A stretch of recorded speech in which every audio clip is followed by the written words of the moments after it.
சுமார் 2000 ஏக்கர் பரப்பளவில் அமைய உள்ள சிப்காட்டால் தருமபுரி மாவட்டம் தொழில் வளர்ச்சி பெறும் என கூறிய அமைச்சர் MRK பன்னீர்செல்வம், இப்பகுதியைச் சேர்ந்த இளைஞர்களுக்கு வேலை வாய்ப்பில் முன்னுரிமை அளிக்கப்படும் என தெரிவித்தார்.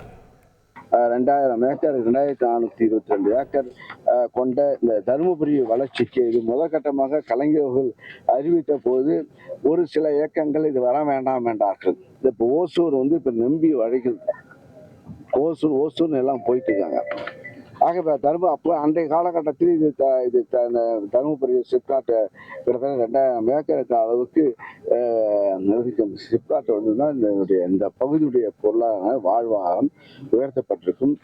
தருமபுரி மாவட்டத்தை சார்ந்த மக்களுக்கு முன்னுரிமை வழங்க வேண்டும் என்ற கோரிக்கை, அது முன்னுரிமை வழங்கப்படும் என்பதை நான் இந்த நேரத்தில் தெரிவித்துக் கொள்ள. அதை செய்திகளை உடனுக்குடன் தெரிந்து கொள்ள உடனே சப்ஸ்கிரைப் பண்ணுங்க.